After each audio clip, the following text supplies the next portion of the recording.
always around each other, so I'm so used to seeing him.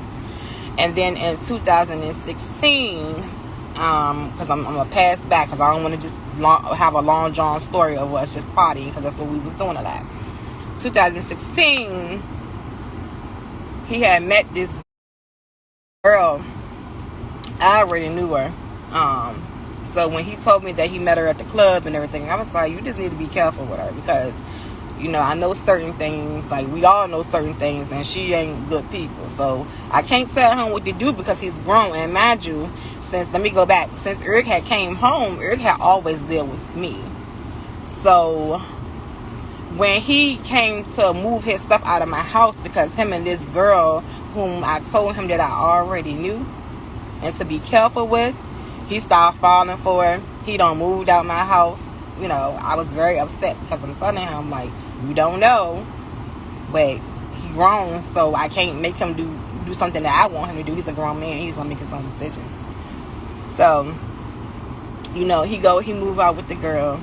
I don't see him as much no more. You know what I'm saying? So I felt like, well, dang, he done left me too. Like, we ain't as close no more, because I held on to Eric so much, because me and Dominique was close, and then he came and filled that void, and then we got closer. So I'm like, dang, he leaving me too. So what I do, I go back to popping my pills and drinking my weed, because I had this thing of being lonely and abandoned for a long time, even as a little girl, from my mom, and then from not knowing my biological father, but being raised by another father who was also the father that, he was a good father to me, but he was also the father that did sexual things to me. So if you've seen part 1 of my testimony, you'll go back to that video and you'll see that I talked about that as well. So, I always felt like out of place, and, I've always had those issues of the abandonment, because I'm like, where's my real father? You know what I'm saying? Even though I had these people around me that love me, where's my real father? So I always dealt with, like, abandonment issues. So when Eric left, it made me feel like, dang, he leaving me too. Even though he was still here, it's in the physical, he wasn't there, like, around the house no more. We couldn't laugh and joke no more, because now he don't start dealing with somebody else or whatever. Which I knew the girl wasn't good for him. I told him repeatedly she wasn't good for him. So he moved out. And again, like Dominique was, Eric was very private. He told me some things, but he didn't tell me everything. You know what I'm saying?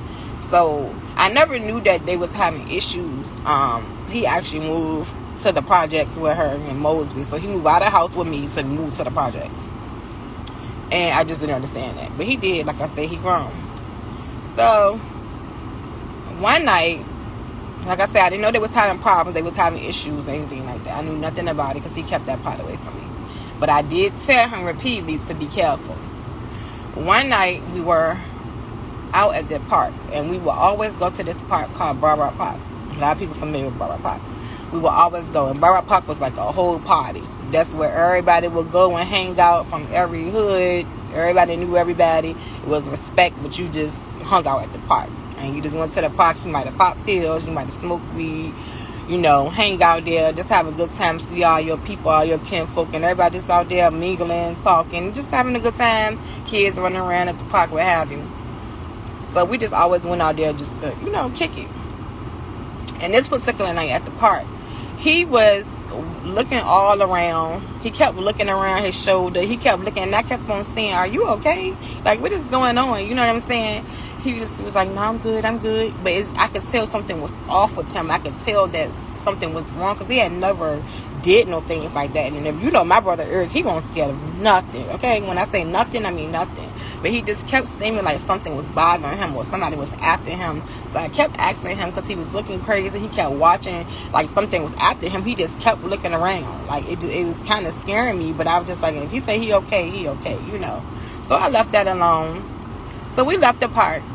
When we leave the park, I get home, and I had just got a new job. So the next day was my second day on the job. So normally we'll kick it, we'll hang out, but because I had to be to work at 7 o'clock the next morning, I was like, you know what? I can't come back. I can't hang out tonight. I got to go in. So Eric he called me once we left the park. And I was like, I know I can't hang out tonight. I got to be to work at 7 o'clock in the morning. Just on my second day on my new job. I can't lose my new job. I need my job. You know what I'm saying? Because at this time, me and my kids' father wasn't together, so it was me and my kids, and I was alone, you know, paying bills, and you know, and it was just me and the kids. So I had to go to work. So however, Eric was like, sis, come out with me. And I was like, I can't because I'm tired. You know, I got to be to work the next day, but I'll just see you tomorrow.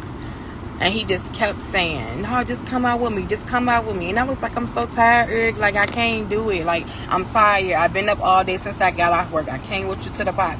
We'll definitely see each other tomorrow. I was like, I love you. And he was like, this one last time. This one last time. He repeated that like 3-4 times. And it didn't dawn on me until after, you know, the fact. You know, that he had said that. You know how when somebody passed someone and then things replay in your mind. So he just said one last time, and I was like, I just can't, Eric. I'm tired. The next day I'm at work. And I work 7 to 3, so I didn't get off till 3 o'clock. My phone was just going off. So when I got off at 3, I had checked my phone, and I had so many missed calls. But you know how when you pick your phone up and you can see your message like coming across the top of the screen? And I just seen, your brother was just shot. And I just immediately started screaming. I kept calling. Nobody was picking their phone up. My mom, nobody was picking their phone up. My dad, from that raised me, had already passed on in 2013, so he wasn't no longer here. So I was calling my mom, I was calling his mom, you know, just calling everybody to try to see like what's going on, my sister, everybody. Nobody was picking their phone up. So I called the girl phone who he was dealing with at the time, and her son picked the phone up, and he was like, I don't know what happened, but he just got shot. And he hung up in my face. So I'm panicking, I'm screaming, I'm crying. They was like, he already left it. When I finally got in contact with my sister, they was like, well, he already gone to MCV. So I'll meet you down there. I was the first person down at MCV. Nobody was there but me. When I was at MCV, I already knew he was gone. Because that was the same way it happened with Dominique. Dominique was already gone before he got to the hospital. But you know how you got to wait till you get to the hospital before they pronounce you dead and everything. And they was like, he was shot. Eric was shot twice in the chest. Dominique was shot in the head. Eric was shot twice in the chest. And mind you, I didn't have the whole story what was going on at that time. But I said, it kept replaying in my mind when he was like, Toya, come out with me one last time, because apparently he already knew something was going to happen to him. And it kept replaying in my mind. He kept saying, Toya, one last time. And I just remember feeling so numb. Because, again, God, I'm angry because you don't took another person from me. And I was close to Dominique and Eric. So I just did not understand why you keep taking people that's close to me away. I already am dealing with abandonment issues. I'm already dealing with the loss still of my first brother. I'm already dealing with being molested at 6, 14, 16. Like, I'm already dealing with these things. And then you come yet and take another brother from me. This is my thought process. So at this point, I'm angry. I'm just angry. I'm just so angry with God. And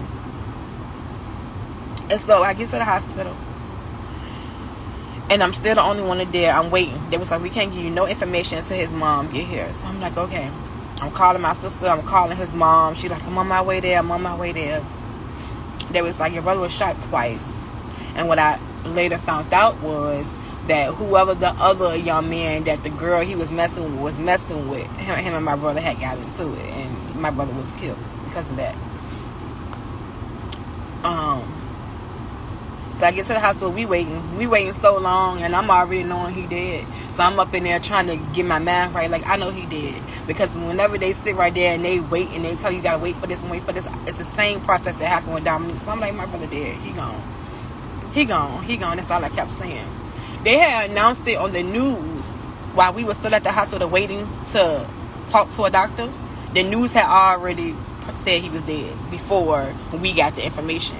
So people was already calling and posting it, and that my brother was dead before we even found out. So I knew he was dead already. So when his mom get there, you know how they let you go in the back to examine the body. His mom, it was me, his mom, and my other sister. We were all 3 of us went in the back. And when I get back there and I just see my brother, I just collapsed to the floor. Because I told him over and over again about this person. I told him. And he did not listen.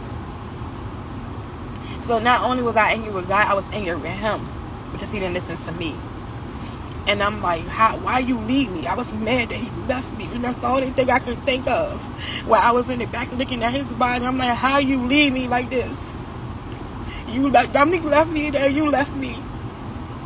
So, you know, I'm just angry. I'm angry with him, I'm angry with God, I'm just angry with everybody. And then it's like my heart was just hurting so bad. It was hurting so bad. I was numb. The only thing I wanted to do was just drink and smoke. I became like a zombie. Because I ate pills for breakfast, lunch, and dinner. I drank every day, all day long. And I smoked from the time I woke up to the time I went to sleep. And I was just losing weight. I didn't have the energy to deal with my children. I just wanted to just stay high all the time.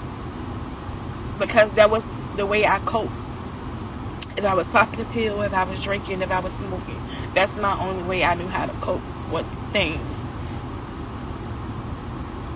And I just did not understand, like, God, how you take another brother from me.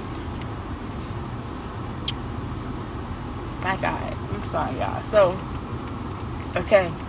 So after Eric died, you know what I'm saying? It took me a long time to get out of that state of mind of, you know, just wanting to be high all the time. I couldn't function. I couldn't do nothing. I lost my job. I lost my house. Because I couldn't go to work. Because I just was high all the time. And my kids was younger. And because I had their dad, when he seen me going off the deep end, he took them kids. So I do thank God for that. He took them kids so my kids didn't suffer, you know, like I was suffering. And him and his mom and my mom, everybody pitched in. Because, you know, it takes a village. It took me a minute to get my stuff together, y'all. And one day, I was in the store. And somebody who knew us, who knew my family, they was like, Toya, you don't look the same. Like, you got to get it together. Like, I know you hurt. They was like, you got to get it together. They was like, you don't even look like yourself. You lost so much weight. They was like, you looking bad, Toya. It took that right there for me to snap out of it. I don't know. Them saying that to me really helped me be able to snap out of it. It took for somebody to say that to me. And it's like something just went off in my head and I just snapped out of it. And I was like, oh no. And I looked at myself in that mirror and I was like, who are you? I didn't look like myself. My face was so sunken in from not eating, just smoking weed and popping pills and drinking. I was literally just dying. For real. That's what I felt like. Premature death. I would rather take my own stuff up out of here. Just doing Satan's work, you know. All because I was hurting. And I was so angry with God that I didn't care to know that God could help me. Even though I knew, because I was raised in church as, you know, young coming up. I had the foundation of church. I just didn't take the time to get closer to God to find out who God was. But I always knew that God was real. I always was a believer. I just didn't have a relationship with God. So, after that, I got my stuff together. I found another job. I had to go stay with my kids' father.